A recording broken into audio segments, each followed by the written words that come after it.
오늘 예레미야 23장 1절에서 6절은 유다 왕국이 멸망으로 치닫고 있던 시기 선포된 말씀입니다. 심판과 구원의 예언이죠. 심판의 말씀이 있고 1, 2절에 그리고 5, 6절에 구원의 말씀입니다. 특히 지도자들에 대한 하나님의 심판과 미래의 메시아에 대한 약속이 담겨 있습니다. 시대적으로는 예레미야 활동 초기인데 이때는 유다 왕국의 최악의 혼란과 격변의 시기입니다. 예레미야의 예언은 요시야 왕의 개혁 직후 시작이 되어서 그의 아들들인 요아스, 요야김, 요야긴, 시드기야 통치하던 시기에 선포됩니다. 요시야의 아들과 손자는 요시야와 달리 우상을 숭배하고 폭정을 일삼았고 친애굽 혹은 친바벨론 이렇게 왕마다 자기가 이제 줄기를 잡아서 외세에 의존하는 외교 정책으로 크게 혼란스러웠습니다. 바벨론에게 멸망하기 직전의 이 시기에 예레미야는 바벨론에 순응하고 하나님께 돌아보라 외쳤는데 그의 메시지는 지도층과 백성들에 의해 거부를 당했습니다. 오늘 말씀에서 예레미야는 유다 백성들이 포로가 되어 흩어진 게 유다 지도자들의 악한 행위로 말미암은 것이다. 그들이 목자로서 양들을 돌보지 않은 죄를 책망을 합니다. 그러나 하나님께서는 불순종에 대한 보응으로 유배지에 흩어진 백성들을 다시 모을 것이고 때가 되면 다윗의 한 의로운 가지가 일어나 세상에서 정의와 공의를 행할 것이라 선포합니다. 자, 이 얼마나 간략하고 이 하나님의 세계 역사를 이끌어 가시는 섭리의 대원칙이죠. 그래서 우리나라도 여기도 그대로 대입하면 우리나라에 대한 하나님의 뜻을 우리가 알 수가 있고 어떻게 이 나라를 앞으로 이끌어 가실 것인가 알 수가 있어요.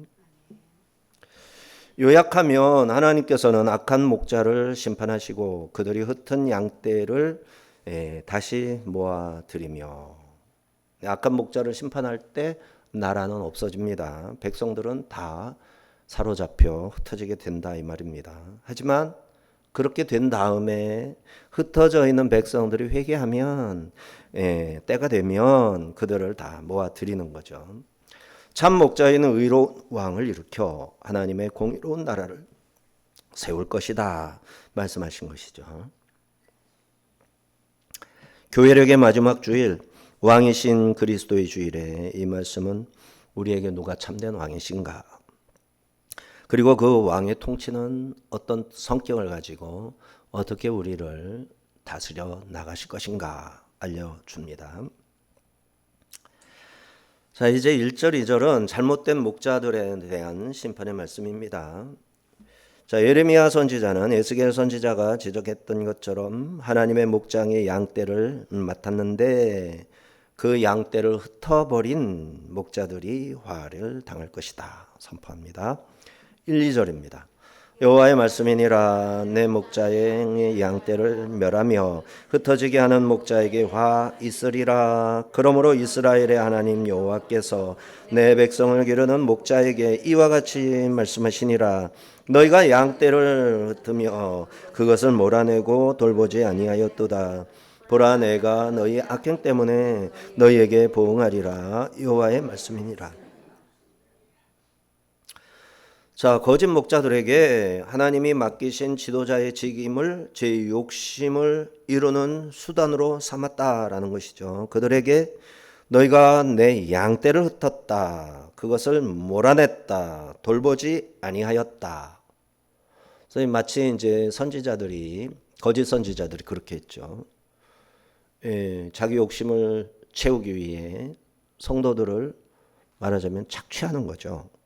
그런데 이 말씀은 선지자들이나 말씀을 전하는 종들에게 선포하는 말씀이 아니라 유다 왕조의 왕권, 왕조, 정치인들에게 하는 말씀이에요. 사회를 이끌어가고 지도하는 지도자급, 상위 계층, 이런 사람들이 나라를 망쳤다라는 겁니다. 하나님의 율법을 지켜야 하는 백성들을 율법을 지키지 않게 이끄는 바람에 그들을 흩어버리게 했다. 이런 뉘앙스를 이 말씀에서 찾아내야 됩니다. 안 그러면 조금 방향이 달라지게 되어 있어요.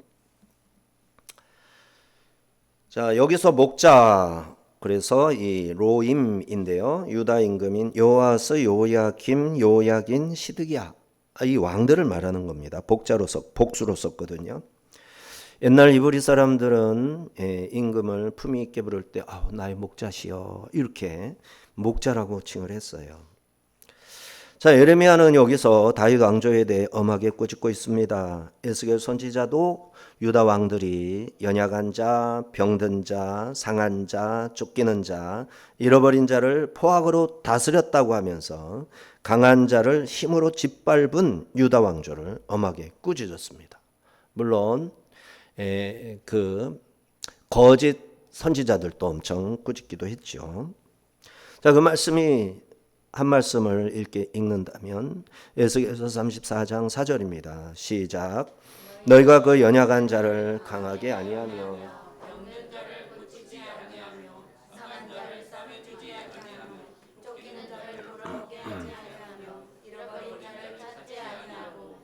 다만 포악으로 그것들을 다스렸도다.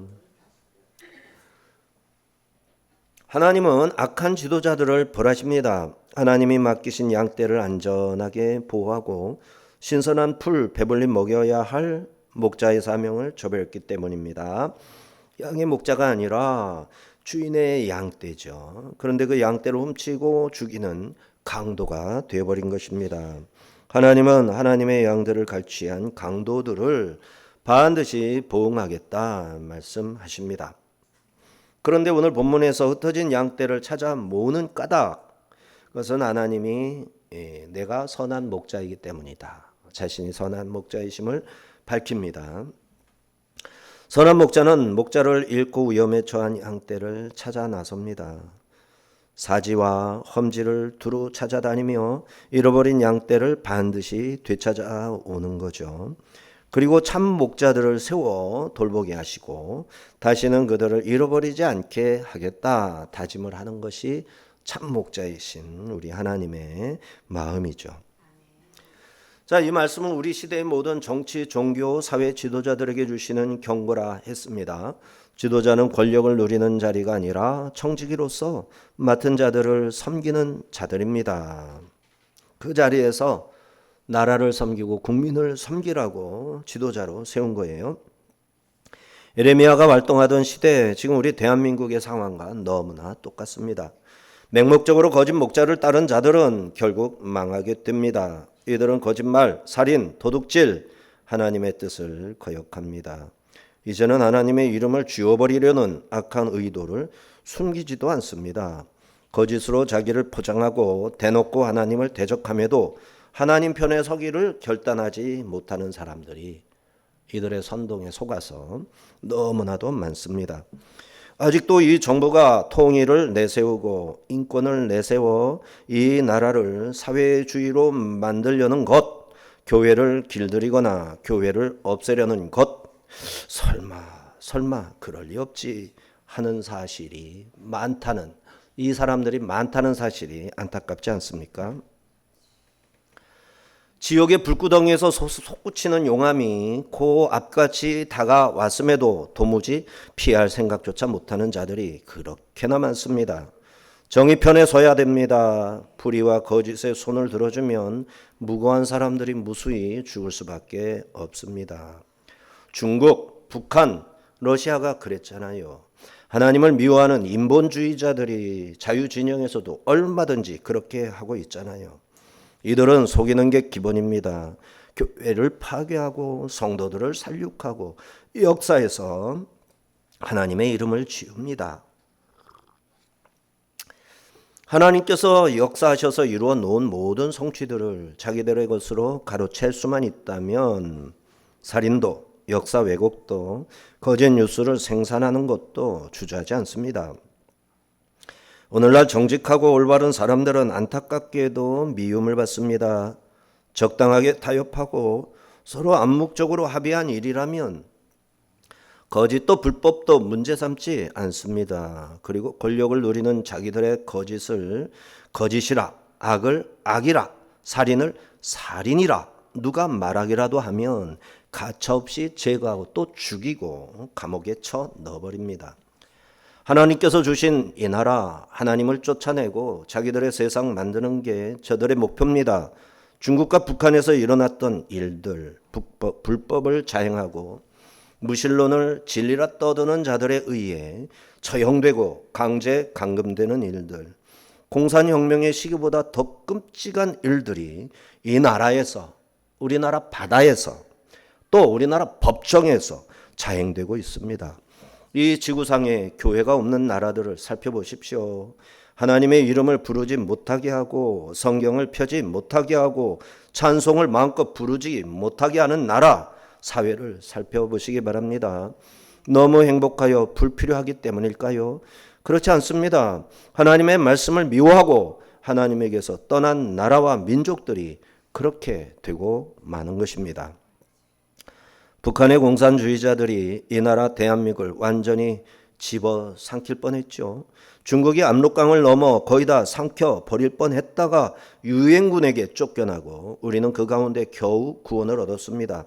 그리고 서방의 하나님의 종들을 이 땅에 보내셔서 이 나라를 이렇게 온 세계 위에 우뚝 세워주셨습니다. 그런데 이 나라를 권력을 쥔 자들이 중국에 떠넘기려 합니다. 그들과 거래하고 그들에게 국방기술, 반도체 기술, 기가 막힌 조선 기술 등 전부 팔아넘기려 하고 있습니다. 대가는 정권을 쥘 수 있게 하는 부정한 표들입니다.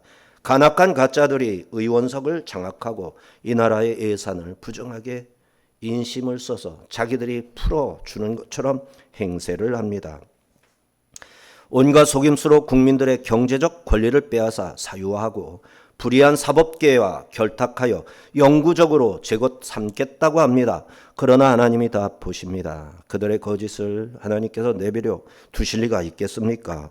섬기라고 주신 권력을 도리어 성김을 받고 자기의 죄를 덮는 데 쓰는 자들에 대하여는 더 말할 것도 없습니다. 다만 하나님의 뜻과 그의 말씀을 순종하며 교회를 통해 하나님의 나라를 온전히 세우는 일에 당최 관심을 갖지 않는 교회들, 성도들, 목회자들, 하나님의 관심이자 우리의 관심이어야 됩니다. 이들의 악을 그냥 보고 구경만 하고 모른 체 해서는 안 된다 이 말이죠. 복음을 거짓이라 하고 교회를 사회의 악이라 하는 자들이 양의 탈을 쓰고 선을 가장하며 온갖 거짓을 입삼는 것을 보고만 있어서는 안 되겠습니다. 눈이 먼 자들은 성경에 무지할 수밖에 없지요. 갈수록 하나님의 뜻에는 무관심하게 됩니다. 그러니 무고하게 고통당하고 억울하게 죽임당하는 이들에 대해 거리를 두고 상관하지 않으려 하는 것이죠. 3절, 4절은 하나님의 계획과 의지를 밝히시는 말씀입니다. 하나님께서는 흩어진 양을 다시 모으시고 참된 목자를 세워 양을 두려움 없이 살게 하시겠다 하십니다. 단순한 정치적 회복이 아니라 하나님이 친히 백성을 돌보시는 구속의 역사를 친히 행하시겠다 하십니다. 3, 4절입니다. 내가 내 양떼에 남은 것을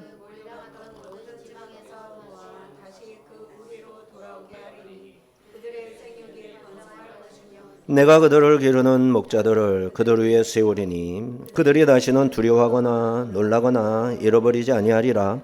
여호와의 말씀이니라. 하나님의 양떼는 악한 목자들에 의해 흩어졌습니다. 죽임을 당하거나 끌려갔습니다. 이는 여러 차례에 걸쳐 바벨론으로 유배를 떠난 것에 대한 말씀입니다. 1차로 BC 605년에, 2차로 597년에, 그리고 3차 586년에 예루살렘이 완전히 파괴되면서 모두 끌려가고 말았습니다. 많은 양떼가 희생당했고 일부 얼마만 남았을 뿐입니다. 그들은 세상 여기저기로 흩어져 살았고 고향을 그리워하며 사회적 약자로 살아야 했습니다. 그런데 이들을 위한 약속의 말씀이 선포되죠. 자, 이 비극적인 현실이 우리나라의 코앞에 다가왔음을 정신 차려야 됩니다. 지금 기관 산업이 다 무너져 가지고요. 울산, 포항, 그다음에 마산 이런 데는요. 서울보다 더 살기가 좋아졌어요. 근데 거기 일자리가 없어서 서울로 다 올라오고 있습니다. 서울에는 일자리가 있습니까? 일자리가 없으면 인천으로 몰려오겠죠. 인천으로 몰려와서 인천은 다행인 거예요. 사람들이 그래도 빈몸이라도 가지고 와서 인천에서 살려고 바둥대다 보면 인천 사람들은 그나마 살겠죠. 그러나 이게 또 얼마나 가겠어요. 곧바로 성경에 나오는 대로 유대 백성들이 전 세계로 흩어졌던 것처럼 이 나라는 그렇게 흩어지고 말 것입니다. 그것이 우리의 현실이 되기 전에 막아내야 되는데 과연 막아낼 수 있을까요? 기도 없이는 불가능하죠. 그러니까 우리가 다 기도의 용사들이 되어야 한다 이 말입니다. 하나님께서 그들을 우리로 다시 모아들이시겠다고 하십니다. 70년 지나서 하시겠다는 말씀입니다. 그들로 생육하여 번성하게 하고 그들을 기르는 참 목자를 세우시겠다고 하십니다. 양떼들은 더 이상 두려워하거나 놀라거나 잃어버리거나 하지 않을 것이다 하십니다. 자, 5절 6절은 하나님께서는 언젠가 다윗의 후손 가운데서 다윗이라는 위대한 이름에 어울리는 사람이 나타나게 하겠다 약속하십니다. 5절 6절입니다. 여호와의 말씀이니라 보라 때가 이르리니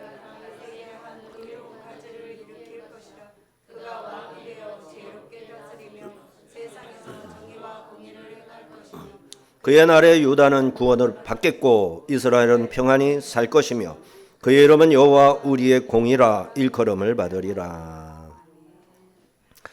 자, 요야 긴 다음에 시드기야가 임금이 됩니다. 시드기야, 여호와는 나의 의, 여호와는 구원이시다 이런 뜻입니다.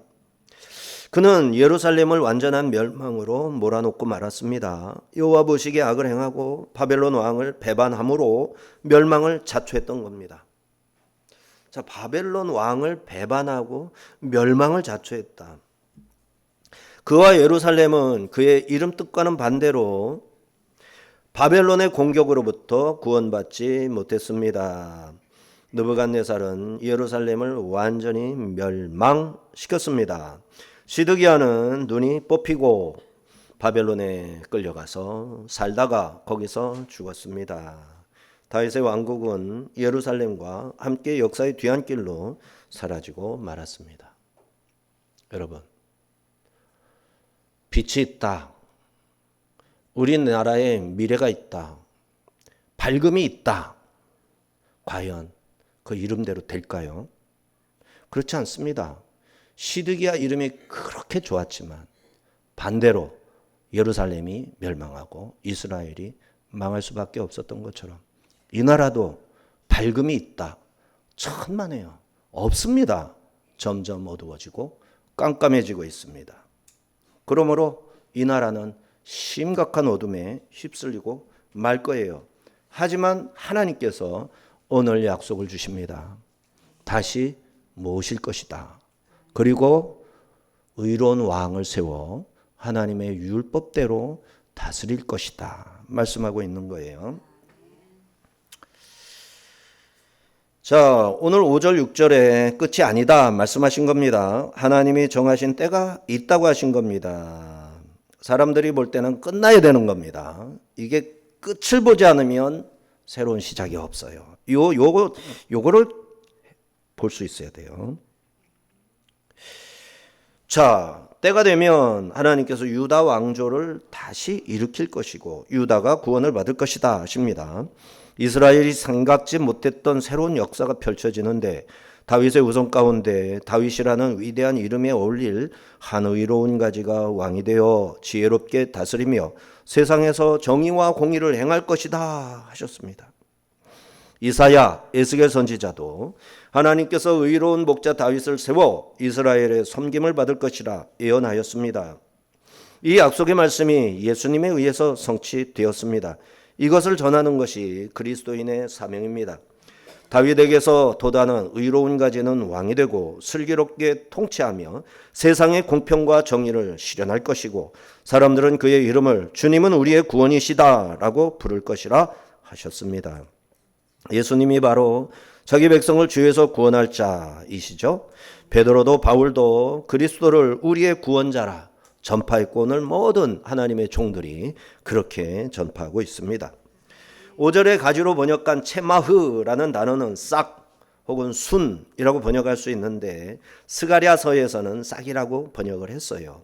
이사야서 11장에서는 줄기의 한 싹, 뿌리의 한 가지, 싹이라고 체마흐라고 말할 수 있는 것을 싹이라는 말로 가지란 말로 바꿔서 싹이란 말은 네체르, 가지라는 말은 호테르라는 단어로 표현을 하고 있어요. 장차 하나님은 다윗의 후손 가운데서 의의 왕을 세우실 것입니다. 그는 철저히 하나님의 뜻을 따르는 지혜의 왕이며 하나님의 의를 세상에 실현하는 정의의 왕이 될 것입니다. 그가 통치하는 땅은 안전하고 정의롭고 평화로울 것입니다. 더 놀라운 것은 그가 유다뿐 아니라 온 세상 모든 민족의 왕이 되신다라는 사실이죠.